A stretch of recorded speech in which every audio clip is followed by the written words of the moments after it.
नमस्ते फ्रेंड्स, आप सभी को छठ पूजा की हार्दिक शुभकामनाएं।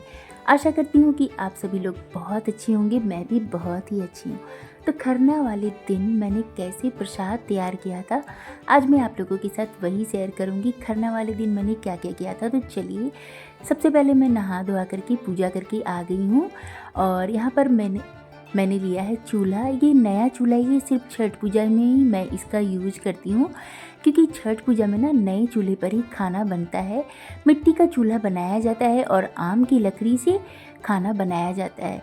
तो शहर में तो इतना सब कुछ करना पॉसिबल नहीं हो पाता है, क्योंकि फ्लैट में रहते हैं ना, तो पूरे घर में धुआं भर जाता है। तो जिस वजह से ना मैंने इस तरह से एक सेपरेट चूल्हा खरीद करके रख दिया है और छठ पूजा में मैं इसका यूज करती हूँ। मैं तो फर्स्ट टाइम ही छठ पूजा कर रही हूँ, लेकिन मेरे हस्बैंड 5 साल से करते हैं और मैं उनके लिए खरना का प्रसाद इसी में बनाती थी।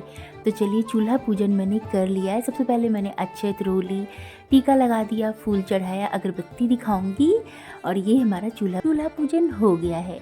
तो चलिए, घर पर जैसे मिट्टी के चूल्हे पर ना आम की लकड़ी जला करके खाना बनाया जाता है, तो यहाँ पर मैं थोड़ी सी नियम करूँगी। आम की लकड़ी तो इजीली मिल जाती है, कहीं पर भी आप ढूंढिए, या फिर पूजा वाली दुकान में भी बोलोगे ना आप, तो आम की लकड़ी मिल जाती। तो 5 छोटी छोटी लकड़ियों को मैंने तोड़ करके गैस के ऊपर रख दिया है।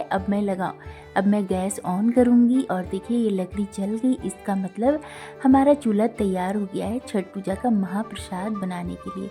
तो सबसे पहले प्रणाम कर लेंगे अग्निदेव को और इसके ऊपर रखूँगी मैं खीर बनाने के लिए बर्तन। तो ये पीतल का टोपिया मैंने कल ही खरीद करके लाया था। नहाई खाई के दिन मैं मार्केट गई थी ना, वही लेकर के आई थी। मेरी शादी का जो डेगची था, मतलब कि हमारे यहाँ पर तो डेगची ही बोलते हैं, वो फूट गया था। तो जैसे मेरे घर पर तो पापा बोलते हैं ना, उसे चिपका दिया जाता है पीतल के बर्तन को, लेकिन जामनगर में मुझे बोले, शॉपकीपर ने कहा कि चिपकाया नहीं जाता है, आप इसे चेंज कर लीजिए।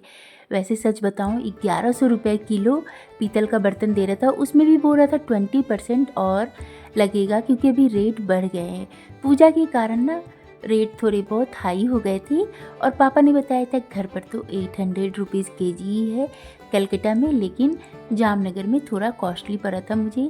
लेकिन अब पूजा है तो मुझे तो लेना ही था। तो सबसे पहले मैंने यहाँ पर 3 लीटर फुल क्रीम दूध डाल दिया है बर्तन में, और दूध को हम धीमी आंच पर छोड़ देंगे उबलने के लिए। मेन टाइम यहाँ पर मैं चावल को धो लूँगी। तो मैं यहाँ पर गोविंद भोग चावल से खीर बना रही हूँ। अरवा चावल भी जिसको बोलते हैं हमारे यहाँ पर, छठ पूजा में अरवा चावल का ही यूज होता है। जैसे कि लौकी, चना दाल और अरवा चावल ही खाया जाता है, तो खीर भी उसी में बनाते हैं। तो चलिए, दूध अच्छे से उबल गया, इसकी क्वांटिटी थोड़ी सी कम हो गई थी, तो मैं इसमें चावल डाल दूँगी। आज मैंने बहुत सारे लोगों को प्रसाद खाने के लिए बुलाया है। मेरे कैंपस में जितने भी लोग हैं ना, सभी को मैंने प्रसाद खाने के लिए बुलाया है। तो खीर मैं 2 जगह पर बना रही थी, क्योंकि ये जो बर्तन है ना, ये 1 kg का ही है, तो इतने खीर में तो नहीं हो पाता। तो साइड में मैंने इंडक्शन पर भी और खीर बनने के लिए एक बर्तन में रख दिया। सेम प्रोसेस से मैं उस बर्तन में भी खीर बना रही हूँ। तो जो छठ पूजा का प्रसाद होता है ना, उसमें गुड़ की खीर ही चढ़ाई जाती है और वो पानी में बनाया जाता है, लेकिन मैं हमेशा दूध में ही बनाती हूँ। अपने हस्बैंड को भी मैं दूध में ही बना करके देती थी, और ये खीर ना सभी को इतना पसंद आता है कि मैं आपको बता नहीं सकती हूँ।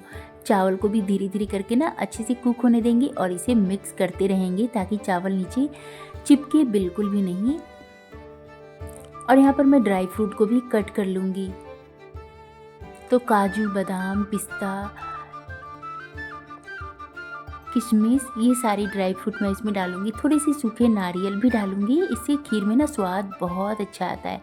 मुझे नहीं मिला था नारियल, तो मैंने नहीं डाला, क्योंकि दुकान ही बंद थी। और हमारे बेस के अंदर ना, मतलब मैं जहाँ रहती हूँ कैंपस के अंदर, एक ही दुकान है राशन की, वो भी बंद थी। तो बहुत डिफ़िकल्ट हो रहा था मुझे पूजा का सामान, अगर कुछ भी मैं भूल गई थी ना, तो मुझे मिल ही नहीं रहा था। 3-4 इलायची को मैंने तोड़ करके डाल दिया। और यहाँ पर मैं आटा भी लगा करके तैयार करूँगी। गुड़ को मैंने छोटे छोटे टुकड़ों में काट करके साइड में रख दिया है। आप देख सकते हो कि थाली में मैंने गुड़ रखा है। छठ पूजा में सारी चीज़ें नया ही यूज करना होता है, मतलब कि जो भी चीज़ आप खाना बनाने के लिए यूज कर रहे हो ना, प्रसाद वगैरह, वो सब नया यूज होता है। जब खीर बन करके बिल्कुल तैयार हो गया था ना, और थोड़ा ठंडा हो गया था, तब हम इसमें गुड़ डालेंगे मीठे के हिसाब से और अच्छे से मिक्स करेंगे। अगर आप गर्मा गर्म खीर में गुड़ डालोगे तो दूध फट जाएगा और फिर आपका खीर बिल्कुल भी अच्छा नहीं बनेगा। तो गुड़ वाली खीर जब भी आप बनाओ ना तो इस ट्रिक से बनाना, खीर बहुत अच्छा बनता है। रोटी वगैरह सब मैंने बना लिया और पूजा का समय होता जा रहा था। मैं थोड़ी सी लेट हो रही थी तो फटाफट से मैंने पूजा कर लिया, छठी माँ को प्रसाद चढ़ा दिया। मैं बिल्कुल दरभंगा स्टाइल में ही पूजा कर रही थी और उन्हीं की तरह मैंने पूजा किया, क्योंकि है तो ये मेरा ससुराल ही, तो ससुराल वालों से ही पूछ करके मैंने पूजा किया, क्योंकि मेरे घर में थोड़ी सी अलग होती है। हर जगह थोड़े थोड़े अलग होते हैं, लेकिन सभी का प्रेम भाव और पूजा का जो समर्पण होता है, पूजा होता है, सबका सेम ही होता है। तो बस उसी को ध्यान रखते हुए, छठी माँ से क्षमा मांगते हुए, मुझसे जो भी भूल चूक हुआ हो उसके लिए क्षमा मांगा और प्रसाद चढ़ाया और हमने खाना खा लिया। इसके बाद देखिए ये सूप लेकर के आई मैं, और ये दौरा, ये जो सूप है 150 का दिया, ये दौरा 200 का, और ये पीतल का सूप लिया मैंने 850 का।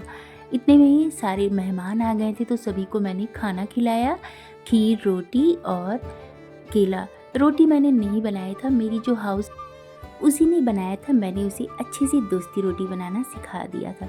तो सारे मेहमान आ गए थे, उनको प्रसाद खिलाया और मुझे बहुत अच्छा लगा। तो मिलते हैं कल के ब्लॉग में, तब तक के लिए bye bye, take care, happy Chhath पूजा।